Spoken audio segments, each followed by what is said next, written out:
Aita for threatening to expose my dad's affair to his coworkers to get him to stop forcing me to go to his house. I-16M was 8 when my parents divorced because my dad was cheating on my mom with the woman who's now his wife. He actually took me to her house a few times so I could watch her kid while they snuck off to cheat. She was married too. When the affairs were exposed, my dad and her husband had to get a DNA test on her kid. The ex was the father, but he still took off. My mom ended her marriage, and I've hated my dad ever since. I hate his wife too. They got married and had more kids, and they tried to turn us into one big happy family, but I never wanted any part of it. It's always hell when I'm around them.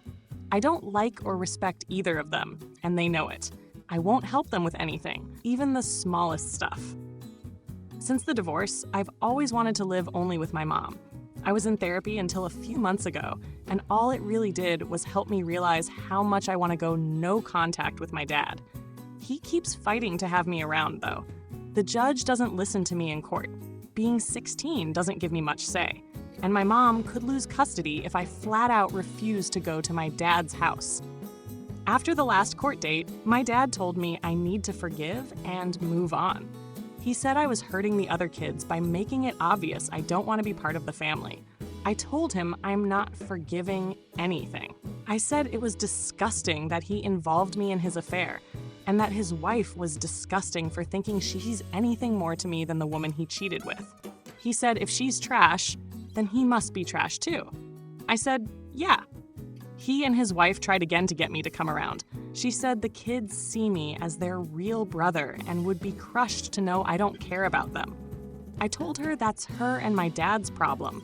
They said I don't get to refuse to come over just because I'm angry, and my dad promised he wouldn't stop fighting. So I asked them how they'd feel if their coworkers knew how they got together.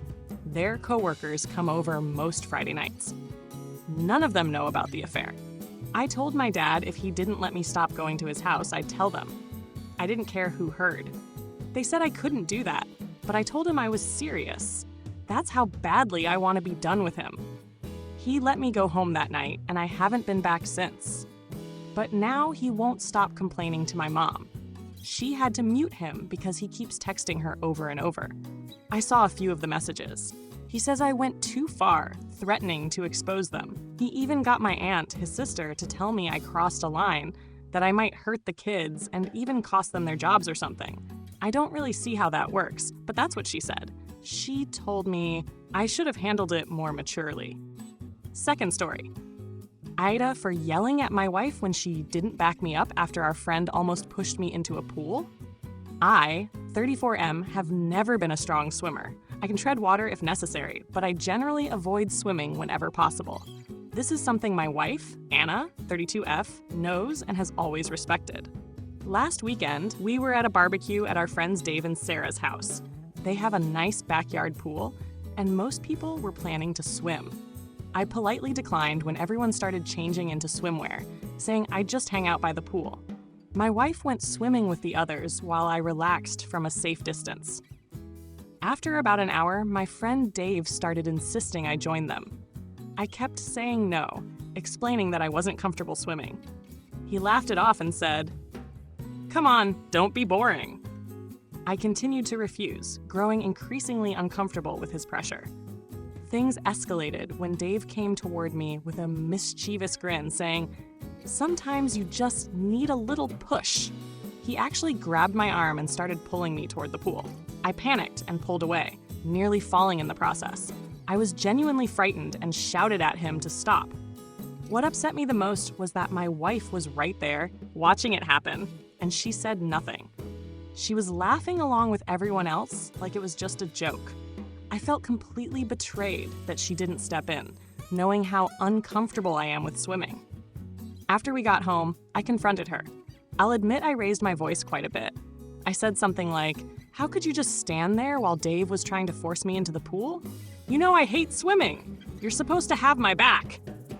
She got defensive and said I was overreacting and that Dave was just having fun. That made me even angrier, and I ended up sleeping on the couch. The next day, she told me I embarrassed her by making a scene and then yelling at her afterward. Now she's saying I should apologize to her and to Dave for ruining the vibe at the party. I don't think I'm wrong for expecting my wife to stand up for me, but maybe I shouldn't have yelled. So, aita? Update. Aita for yelling at my wife when she didn't back me up after our friend almost pushed me into a pool? It's been a few days since my original post, and I wanted to give an update on the situation with my wife and Dave. First, I want to thank everyone for their comments and insights. I'm sorry I don't have time to respond to each comment. I also appreciate the Redditors who said I'm weak or need to start standing up for myself. Not gonna lie, maybe there's some truth to that, but reading all the different perspectives helped me reflect on the situation more clearly. After taking some time to cool down, I decided to have a real conversation with my wife. We sat down after dinner, and I made sure to approach the topic calmly. I started by apologizing for yelling at her. I explained that while I was hurt by her not stepping in, my reaction wasn't constructive, and I shouldn't have raised my voice. Anna listened and then opened up. She admitted she hadn't realized how genuinely frightened I was in the moment. She thought I was just being stubborn about swimming and that Dave was trying to lighten the mood. She said she now sees how his actions crossed a line and apologized for not supporting me when I needed her. We had a deeper conversation about boundaries and how important it is to back each other up in social situations.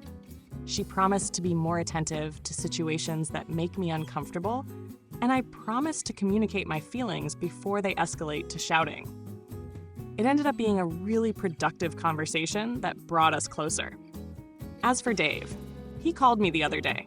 I thought he might be calling to apologize, but that's not what happened. Instead, he asked why I was being so weird about the pool incident and said everyone was just trying to have fun.